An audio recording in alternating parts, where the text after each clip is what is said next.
I knew the axe was about to fall. The second the VP straightened his tie and scanned the boardroom like he'd just sauntered into a poker game he thought he'd already won.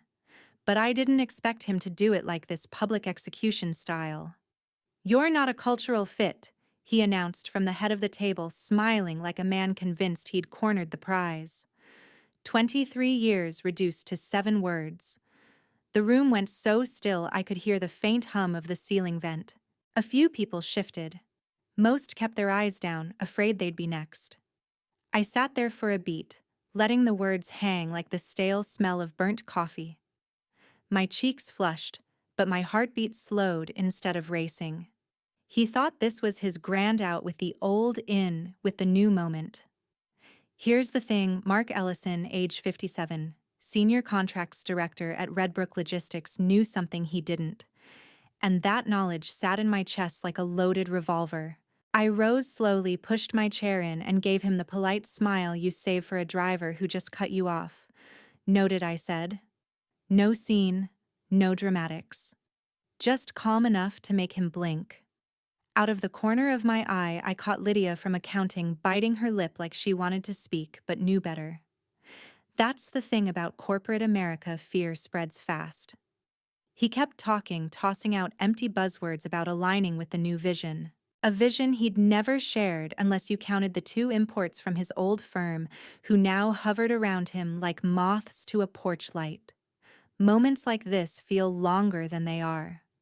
My mind flicked through decades of midnight calls from clients in crisis emergency filings that saved 7-figure contracts, and the founder's quiet nod after I rescued a deal no one else even knew was slipping away. None of it was in my job description, but it was the spine of this place. And all of it, every handshake, every unwritten renewal, lived in my head alone. I didn't ask questions. He had no answers worth hearing. I gathered my leather notepad, the same one I'd carried since 2001, and my pen. I stood just long enough for the silence to grow heavy, letting him feel the shift in the air. The kind of shift when the person you think you've beaten walks away holding the real prize. As I left, I knew I wasn't the one on borrowed time. He was. It's a strange shift in the air when the person you think you've beaten walks away holding the real prize. The hallway at Redbrook Logistics felt longer than usual as I made my way down past walls lined with framed awards and snapshots from company parties. Half those events I'd organized myself back when the budget was thin and morale was thinner. Dan from Logistics passed me, offering a tight nod. No words needed. He understood. Inside my office, I closed the door and let the blinds filter the late morning light into thin bars across my desk. I began packing slowly, taking only what was mine: a mug from my first trade show in 2002, a framed picture of the old team half gone now, and my favorite fountain pen. The rest stayed, including the locked black box in my top drawer. It had been empty for years, but no one knew that. It wasn't the contents that mattered, it was what it represented. The trust, the exclusivity, the knowledge that the founder had once handed me documents so sensitive they never touched a hard drive. If these ever get misplaced, he'd told me penalties alone could bury us. That was before the VP. Before culture became an excuse for ignorance. I didn't take the box. I didn't have to. Sooner or later, someone would open that drawer, see the lock, and realize they had no key, literally or otherwise. I rolled my small box of belongings toward the elevator. In the brushed metal doors, I caught my reflection, not the look of someone defeated, but of someone who'd just been handed a countdown clock and knew exactly when 0 would hit. I took my time. That was the point. There's a quiet satisfaction in moving at your own pace when they expect you to slink away. Drawer by drawer, I'd touched each item as if weighing its value, but in my mind, I was reviewing the real list: account names, investor contact numbers, renewal dates timed to the hour, notes from years back who preferred a call before a wire transfer, who would yank every cent at the first whiff of a policy change. These weren't things you could dump into a shared drive. They lived in the grooves of my memory. The awards on the wall felt heavier today, like they knew I was the last one who remembered the story behind each. The Service Excellence plaque from 2004. The photo of the founder shaking my hand, no ceremony, just trust. Trust they'd never get back. I stacked my personal files, nothing critical, just my own notes, and a few old printouts I liked to keep. The locked black box stayed where it always had, tucked into the corner of the top drawer. Plain, nondescript, and the kind of thing that begged to be opened. It had been empty for years. That wasn't the point. It was a decoy, a reminder that I was the only person ever trusted with the real key. Anyone who found it would waste time prying it open, convinced the prize was inside. They'd be wrong. If you don't want to miss how this boardroom chaos spiraled into something even bigger, hit subscribe now, because the next chapter is where the real fireworks begin. I placed my keycard in the center of the desk. No dramatic toss. No petty swipe across the VP's shiny new laptop. Real leverage doesn't need a show. You let it sit silent until someone realizes they can't move forward without you. My box was light enough to carry in one arm. Passing the glass-walled project room, I saw him reclined in a chair still set to my preferences, holding court with his two loyal imports. He gestured with the kind of confidence only ignorance can buy. I didn't stop, but I met his eyes for a fraction longer than polite. No glare, no smirk, just a look that made him wonder. In my head, I was already running the next 48 hours. Without my weekly confirmations, certain filings would start to expire. No one would notice for a few days, maybe a week. Then the first notice would land, most likely from Mason Capital. They were sticklers for timing, and I'd always handled their renewals personally well outside the accounting system. The founder had insisted on it, relationship management, he'd called it. I knew it was more than that. It was trust. The kind that doesn't survive committee oversight. Stepping into the lobby, the air felt lighter. I wasn't leaving in shame. I was leaving like someone who had just set up a row of dominoes and walked away before flicking the first one. I didn't need to make a call. The system was already moving. The security guard nodded as I passed. "Long day?" he asked. I smiled. About to get longer for someone else. The elevator doors slid shut. My time at Redbrook was done, but the shadow I'd leave behind was only beginning to stretch. The files, the calls, the schedules, they were invisible to everyone but me. Without me, they'd vanished just as easily as I had. By the next afternoon, word was already trickling back from the few still awake inside that building. Apparently, the new VP had turned the break room into his personal stage, leaning against the counter like he was posing for some bad motivational poster. To anyone within earshot, he declared I'd been dead weight for years. Dead weight. The only bridge between the founder's handshake deals and the investor's ironclad expectations. He wasn't just puffing himself up, he was pitching his grand plan to replace me with someone from his old stomping grounds. Translation: cheaper, loyal to him, and unlikely to ask awkward questions about why the man in charge still couldn't tell a trust account from payroll. The break room audience played polite, tight smiles, nods that stopped at the chin. Maria from compliance later told me she wanted to ask if he even knew what the legacy files were. She didn't bother. No sense in getting publicly humiliated before lunch. Instead, she sipped her coffee and let him keep talking, all while knowing his ignorance was practically radioactive. Here's the thing, those files weren't complicated if you knew where to look. They were a network, part relationship history, part procedural landmine. And I was the only one who had all the pieces. It wasn't just names and numbers.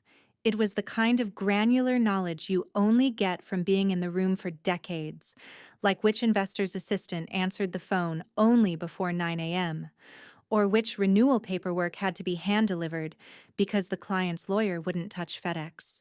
You don't put that in a training manual. That night, Maria called. "He doesn't even know the files exist," she said, nearly laughing. "Thinks everything's on the main server." I had to bite my cheek to keep from laughing too.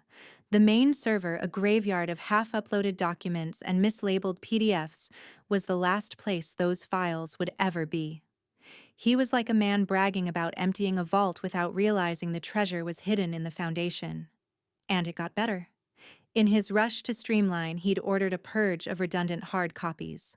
In 2 weeks, they'd be shredding binders containing the references and codes he'd need to even start rebuilding what I managed. Maria said a junior admin had asked, "Are we sure we don't need these?" He'd waved her off. If they were important, they'd be in the system. That sentence alone was going to cost him millions. He just didn't know it yet.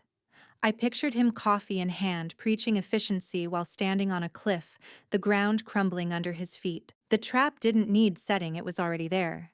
He'd walked right into it, smiling, unaware that each confident step brought him closer to standing in a boardroom, pale and stammering, with the founder's eyes burning straight through him. I didn't have to lift a finger. All I needed was patience. Gravity would take care of the rest. It was a rainy Tuesday years ago when the founder handed me the responsibility that changed everything. Not in some glass-walled boardroom, not on a conference call with lawyers, just the back booth of a coffee shop 2 blocks from the office. Cracked leather seats, mugs older than some of our interns. He slid in across from me, a battered leather briefcase at his side, and got straight to it. "This isn't going in the system," he said quietly, leaning in.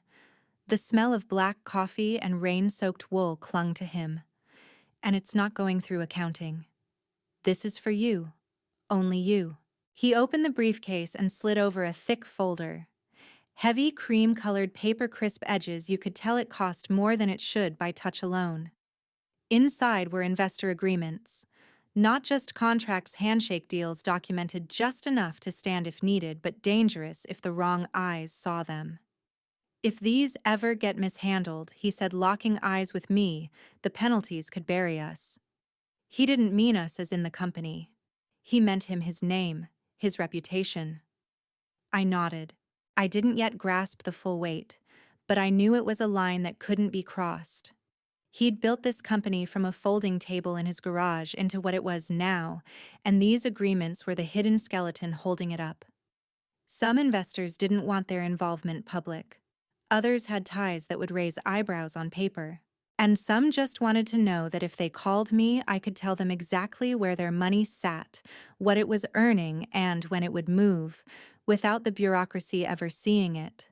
We met like that a few times a year, always off the radar. He brought updates. I returned confirmations in a slim leather folder. No emails, no shared drives. Just one physical set of documents locked in a cabinet only I could open. He once smirked and said, "Trust isn't about how much you like someone. It's about how much you're willing to gamble. They won't screw you over." I was the gamble he'd bet on. He took a sip of coffee like he'd just ordered lunch. Not handed me the keys to a system that could sink the company overnight if mishandled. Over the years, the process became second nature. Investors recognized my voice. If I said a filing was complete or a renewal was in motion, they could take it to the bank, literally.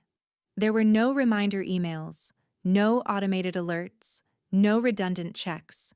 Just me, my calendar, and the memory of every meeting quirk and date that mattered.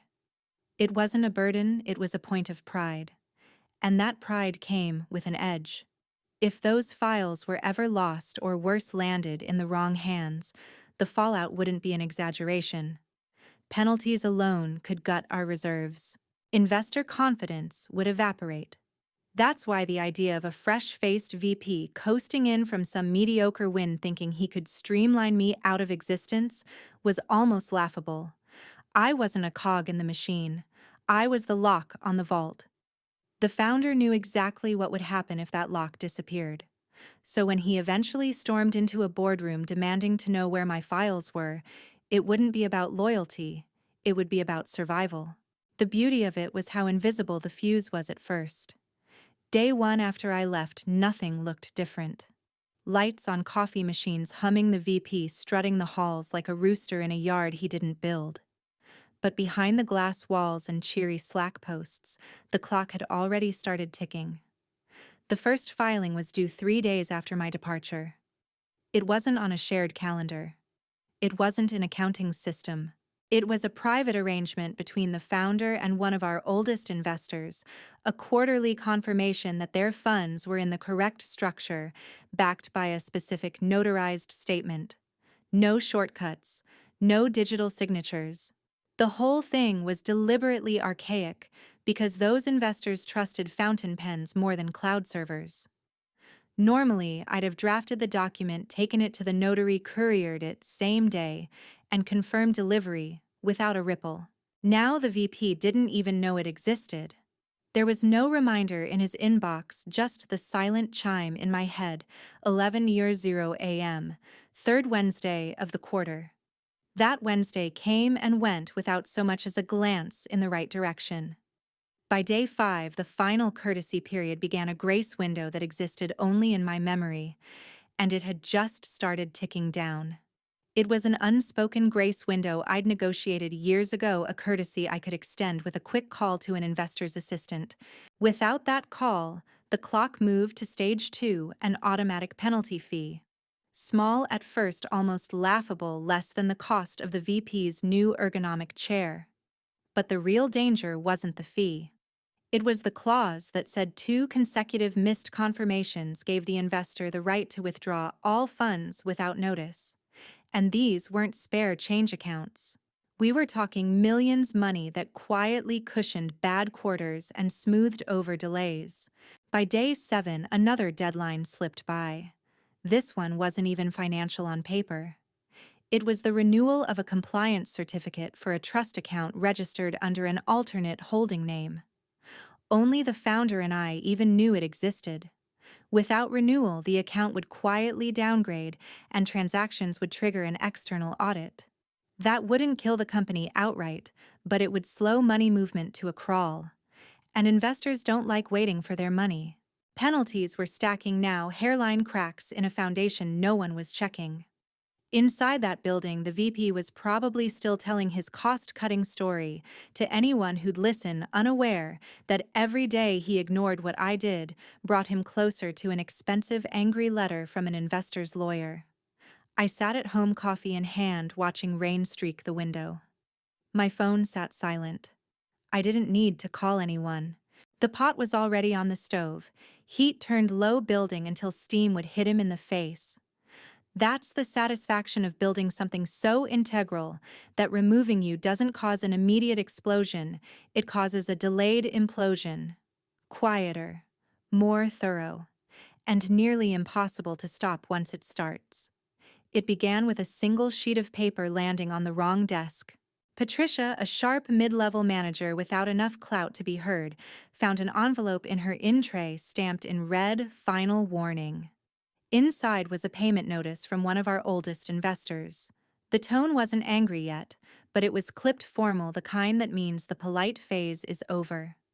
Patricia carried it straight to the CFO. She explained she'd never seen anything like it and that it wasn't tied to any invoice in accounting. She even pointed out the unique account reference number, a number that wouldn't match anything in their system. It came from the founder's private investor agreements. Agreements only I knew how to navigate. The CFO barely looked up from his monitor. "Accounting will sort it," he muttered, flicking his pen toward the door. Patricia hesitated, probably weighing whether it was worth pointing out that accounting wouldn't even know where to begin. Then she left letter still in hand and tucked it into her desk like evidence no one wanted to claim. By the time that drawer closed, the clock had already tipped into penalty territory. I could picture it, the investor's internal gears shifting, a lawyer somewhere drafting a withdrawal notice in case the oversight wasn't fixed in time. People with serious money don't wait to see if you'll get your act together. They move first and let you clean up the wreckage. That night, my phone buzzed. It was Nate, one of the old guard still clinging on inside. "Something feels off." "Were you handling this?" No attachment, no context he didn't need to explain. The way he worded it told me everything. Whatever this was, it was routine for me, and now its absence was glaring. I texted back, "Which account A pause?" Then, one of the private ones. I don't even know the proper name. We got a weird notice from an investor and no one knows who to send it to. I didn't answer immediately. I sat in the warm glow of my living room lamp, coffee cooling in my hand, letting the silence between us stretch. I could almost feel the tension through the phone. Nate knew I'd always handled it. So did half the old-timers. But without me, the trail had gone cold overnight. Another message popped up. I told them you probably had it covered before you know. I smirked. Before you decided I was deadweight, I thought but didn't type. Instead, I sent, "Yeah, I handled it." No follow-up. No instructions. I wanted him to feel the weight in that period at the end. It said everything. I handled it. You didn't, and now you can't. Leaning back, I let the quiet wrap around me like a familiar coat. It had begun. The edges were fraying, cracks widening. They'd ignored the first fractures because they didn't know what they were seeing. But soon, someone with real power, far more than Patricia or Nate, was going to notice. When that happened, the VP's swagger would melt faster than a snowflake on a furnace, and I already knew who that someone was. The call came just after 9 a.m. on a Thursday, direct to the founder's private number. The kind of number so closely guarded it wasn't even in his assistant's Rolodex. The investor's voice, according to the assistant who overheard it, was ice-cold, clipped in a way that carried more weight than shouting ever could. No pleasantries. No warm-up. "Where is my quarterly confirmation, and why am I hearing nothing from your people?" The founder didn't answer right away. When he's angry, he listens. Lets the other person empty the clip before making his move. This time he asked one question. "You haven't received anything, not even a courtesy call?" The answer was short. "No. And if I don't have it by the end of the week, the terms change." That was enough. The moment he hung up, his assistant was scrambling to figure out what confirmation they meant. She called the VP's office. No answer. She called his cell. When he finally picked up, she relayed the message, urgency sharp in her voice. "Sounds like clerical noise," he said casually. "Probably an email stuck in spam. Tell them we're modernizing the process. No need for all the old paperwork." She froze. "Sir, this is Mr. Delaney," she said, emphasizing the name like a flare. Anyone who'd been there more than a year knew Delaney didn't misplace emails and he didn't bluff. But the VP just chuckled. "We're running a tighter ship now. I'll have someone circle back." That was it. No notes. No urgency. No understanding that he'd just lit a match under the most delicate relationship the company had. The assistant returned to the founder's office, pale and tight-lipped, and relayed the conversation. He didn't say a word. He simply stood, reached for his coat, and told her to clear his calendar. "What should I tell the board?" she asked. "Tell them I'll see them in person," he replied. That was the tell. The founder hadn't flown anywhere in years, not for board meetings, investor summits, or even crisis negotiations. If you wanted him, you came to him. The last time he'd booked a flight, the company was staring down a 7-figure lawsuit. He came back with a signed settlement that stopped the bleeding overnight. By noon, he had a ticket in hand and a private agenda in his pocket. Not an email, not a Zoom call. He was going to look the VP, the CFO, and every smug face at that table in the eye. Somewhere inside the building, the VP was probably still basking in his streamlining victory, while the ground under him quietly crumbled. But I knew better.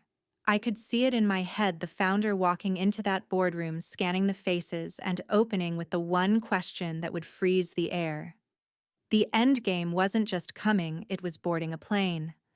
The boardroom smelled of catered pastries and overconfidence. The VP was mid-slide, gesturing toward a chart with a perfect little upward arrow, bragging about projected savings from his streamlined leadership plan.